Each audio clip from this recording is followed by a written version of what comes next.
Welcome back to the Brilliant Fertility Podcast. This is almost like an extension of last week's episode. We talked about the impact of fragrance, not just on fertility, but on other systems in the body. And that's just one small piece of the environmental exposures that we will have in our lifetimes, and only one subset of chemicals that can have an impact on fertility. And I know this world can get really overwhelming, and I have become quite obsessive at times about how to reduce the exposures because it's not something that you can fully eliminate. Lord knows I have tried, but we have to be able to look at what can we reasonably as individuals have influence over in the exposures that we have for environmental toxins, and what do we need to kind of be able to breathe in a sigh of relief about and go, okay, I'm not going to obsess over that one so much anymore. And then how do we act as good stewards of the future generations to make sure that our world can be a safe place to grow up in, and reduce the amount of exposures that we get in our air and our water and our food sources. I think if we think that we are the only one taking on the world, that's a pretty fast way to burn out. So remember that we are in this together, that we can start with the small changes that feel empowering and liberating for us as individuals, and also gather community, because there are so many people who want a safer, healthier planet as well. And that leads to better pregnancy outcomes, healthier children, healthier humans and creatures all around, right?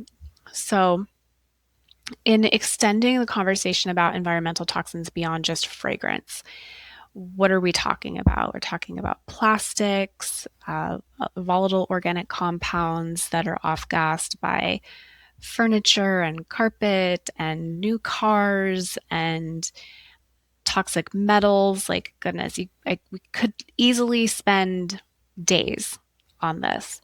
And I have been to conferences that last for days just around environmental toxins. And my husband hates when I go to those conferences because I come home in a rampage and all of the sacred rage about what industry and capitalism has done to our planet and what we can do about it and what we need to chuck in the trash and what's not actually safe to chuck in the trash. And okay, it takes me a while to settle down from those. But I first just want to celebrate the fact that this is being acknowledged more in the mainstream. You may or may not have realized there's a new documentary out on Netflix called The Plastic Detox, and it follows Dr. Shanna Swan, who I've mentioned before. She's the author of the book The Countdown, which describes how we've seen this decline in sperm count in men over the last 50 years, and how there is a lot of connection to the phthalates that men are exposed to. And she's a reproductive epidemiologist, so she has spent her entire career really studying this. And now that it's gathering momentum, Netflix put out this documentary that follows 6 couples who had been labeled as unexplained fertility. And she does basically a lifestyle audit, like a plastic audit of what they're being exposed to in their homes and their food, their water source, their clothing, etc. And I'm not going to give any spoilers to this. You'll have to go watch it. I've definitely seen mixed reviews in Reddit about this, but I think so much of that will depend on if you come from a super nerdy sciencey background, how much you might appreciate the research and data element, versus if you're just really wanting to connect with the humans on this journey, then parts of it may feel like, why was that necessary? But I really feel like all of it is necessary to tell the whole story about plastics and regulation and industry, and why we as humans are paying the price for this exposure. And then I want to talk about what are some practical, inexpensive things that you can do starting today to reduce your exposures to chemicals that can make an impact on your fertility in a positive way. Okay, let's just start there because I think we all need so much more ease in our lives. And one easy thing that you can do is swap out your water bottle, your plastic water bottle, for glass or stainless steel. I love the insulated stainless steel water bottles because if I leave it in my car for an hour when I run an errand, it's not boiling hot when I come back.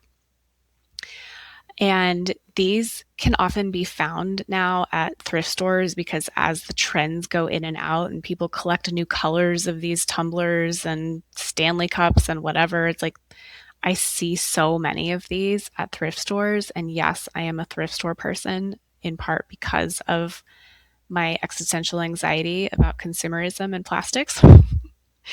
But you can easily find a reasonably priced stainless steel water bottle. And that there you go. That's going to cut down on a big chunk of plastic exposure because if your water is sitting in plastic, and especially like the big bulk water bottles that have been sitting in a warehouse for Lord knows how long, who knows if that warehouse was temperature regulated or if the water got really hot. If it did get hot, then you can guarantee that plastic is leaching into the water itself. And that doesn't mean like never drink those because sometimes it really is the only option and we have to hydrate. But if we can cut back on that or reduce it as much as possible, it does make a difference. I'm not going to say that I'm perfect in that arena. We have water bottles in the office because I want my patients to be hydrated before and after acupuncture. And if they've forgotten their water or they have to use the drinking fountain that was a mandatory install on a new build, that drinking fountain water tastes terrible. And honestly, I don't trust unfiltered tap water very much either. So sometimes we're weighing all of these things and there's just no perfect decision, but you can make a difference by gradually moving away from plastic products. And the water bottle is a big way to do that. And even at home, like I'm always drinking out of a ginormous mason jar. We only have like a couple of plastic items left in our home repertoire of like food storage or plastic cups. And part of that reason is like I've made this gradual change over about 12 years, like even by the time that I was ready to start having children, it was mostly out of my kitchen. And I didn't do it all overnight because for many of those years, I was a poor medical student. And so I just became more mindful about where else could I limit my plastic exposures. So another area, and this will be our second tip, is don't store your hot food in plastic or reheat your food in plastic. So if it's just not an option to swap out all of your food storage to glass or stainless steel, wait till your food cools down before you put it in the container and put it in the fridge or the freezer. And then when you're reheating, like let it thaw just a little bit so that you can then put it in the glass or in, the whatever you're cooking it in the oven, if it's a metal sheet pan or a glass container, because we don't want that heat from the plastic destabilizing the plastic and then allowing those particles to get into your food source. And hopefully that's a pretty simple shift that we can make. Another shift that is 100% free, which I love, is to take your shoes off when you come inside your house. There is a lot of junk out there on pavement, and that can include byproducts of petroleum, so gasoline, and not to mention like other, like animal urine, feces. I don't like to think about it because I have literally had a child who has like licked the bottom of his shoe before. A lot of conscious parenting had to come into that moment. But this is another area where we can limit what is spread throughout our home by just taking our shoes off before we come inside. It can be that simple. The next area, and this might be the one that I have the most trouble with, and this is looking at our clothing. So much of our modern clothing is actually made from plastic, even if it doesn't feel plasticky, right? Like it can feel super soft, like our polar fleeces and these rayon polyester products that can look really stylish, but ultimately they're made of plastics. And this is not ideal both for our body coming into contact with these materials for long stretches of time, especially if we are getting hot and sweaty. And as the product starts to break down more after like multiple washes, then it increases our exposure further. And it almost feels like it's ubiquitous. Like, what the heck are we supposed to do with this? And like, everything, especially our athletic gear, is all made of these versions of plastic. It feels like, oh my God, am I just supposed to like throw out all my clothes? And what impact does that have on the environment? So this is an area where I have negotiated with myself that we're okay not to be perfect. And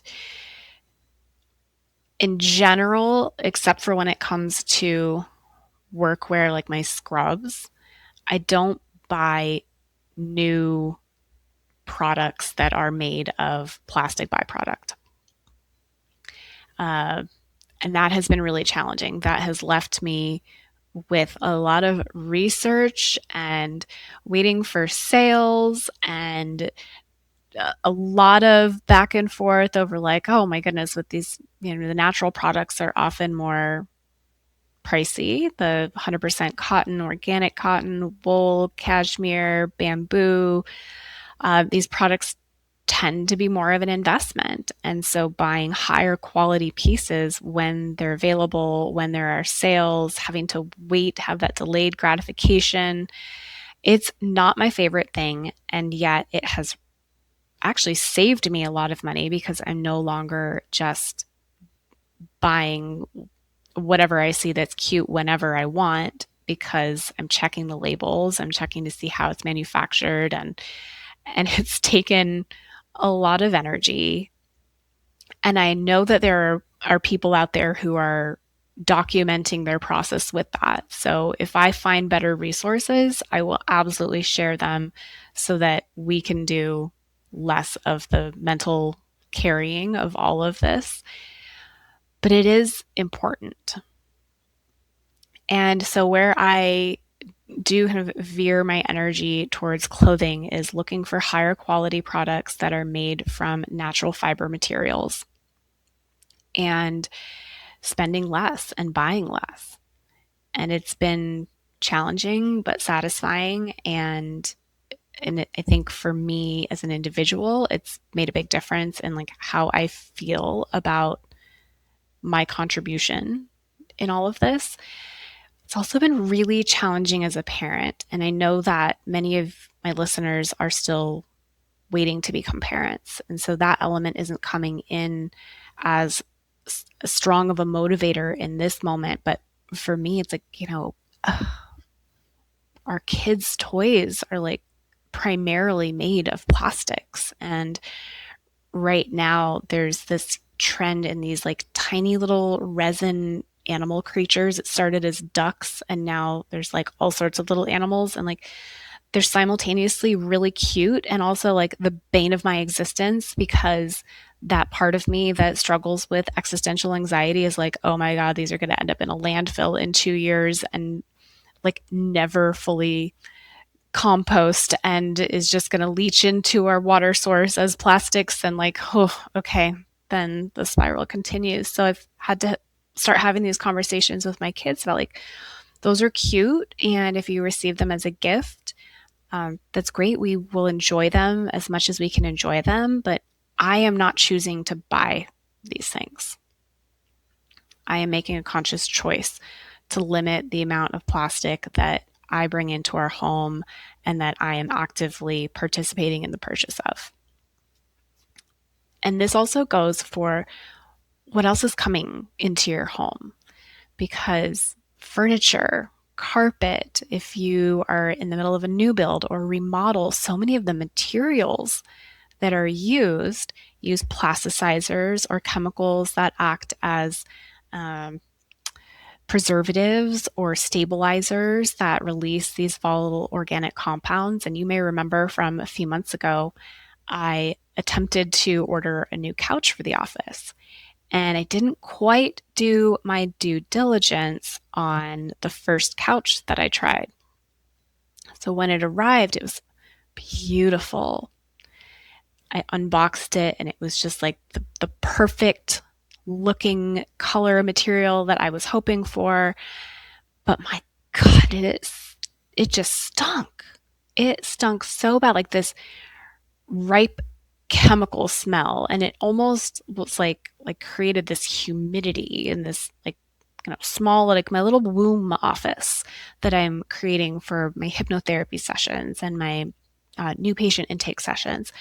And I had like a very strong intention of what I wanted it to look like and feel like, but I did not want it to be a poison death trap. So when that couch came, and it just immediately gave me a migraine and gave me a headache, and I was like, okay, we got to get this outside ASAP.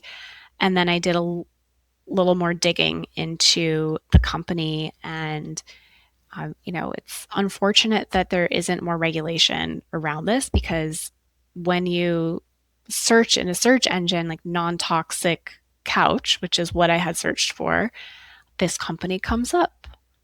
And I didn't do the due diligence of checking their certifications or doing a deep dive into reviews. And of course, larger companies will bury the bad reviews. They'll let all of the 5-star reviews come to the top. I get it. We run a business, but like also there's some real gold in those old reviews that people had similar issues as I had had. And since I know I'm the canary in the coal mine, I was like, okay, I am not going to be exposing my people to this. So thankfully, their customer service was great. They did give me a full refund. They came and picked the couch up. I didn't have to disassemble anything.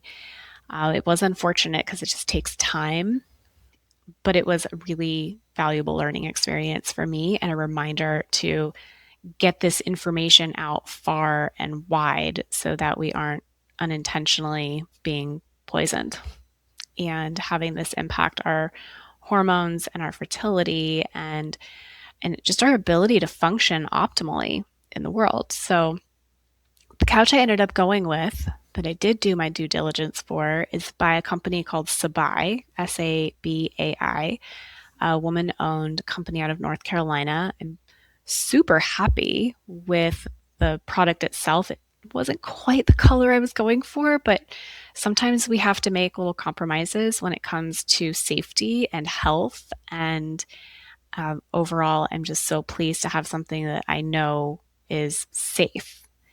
And so as you are buying new furniture for your home, I want you to know that there are some standards that you can look for to help you choose safer products. And sometimes it will carry a little bit extra from a price standpoint. I did not find that with Sabai. It was a very reasonably priced piece of furniture. But you want to look for the OITEC certified OTEC, or I think it's OTEC or OITEC. I'm not quite sure how to pronounce it, but the OTEC certified or the green gold certified are two things that you can look at. And also don't be afraid to write to these companies and ask what product they're using for the filling of their furniture and for the material. It's really challenging to find like 100% natural fiber material for the cushion covers, but just understanding like, has this product been tested? Is this likely to off gas? How was it manufactured? Can give a better idea of if it's actually safe to be in an enclosed environment and to have, small children around it as well. Because even if you're not quite there yet, the hope is that at some point you are going to be holding your tiny baby on that piece of furniture. And we want this to be safe for them as well. When it comes to building products. So if you are in the midst of remodeling or building a new build, that we just went through this with our office, I worked with a company called Originate Natural Building Supply. They're local to Tucson, which is super lucky for me because I can go into their showroom and see the samples and look at the materials, but I know that they work with people all over the country to source safe building supplies. And they were so helpful for me because even like I didn't realize that the mud that goes over drywall has a stabilizer or plasticizer in it that keeps the material moist and easy to use, but is also off-gassing VOCs into the environment. And so being counseled on that, being given options that were safer, that had zero VOCs, didn't raise the price tag on anything for us. It just gave us options that were safer, which was just phenomenal. So I'm really grateful to have had that opportunity to work with a company that was really knowledgeable about safe interior environments. And I think they also do a lot with exterior as well. We just didn't necessarily have to utilize them for that.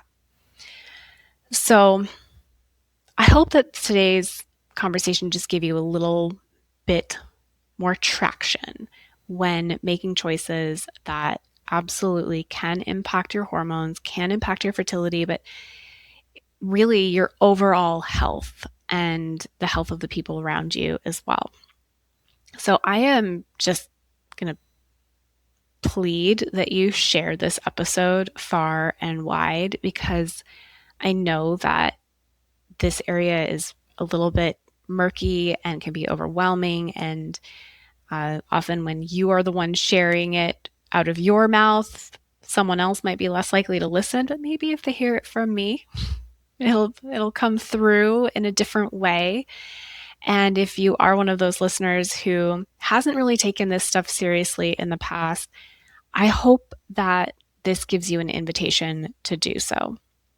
I know we didn't get into a lot of like the nitty gritty science behind this, but after spending years and years and years focusing on fertility, I mean, we're 13 years in practice, but really 10 years that I've been devoted to fertility care.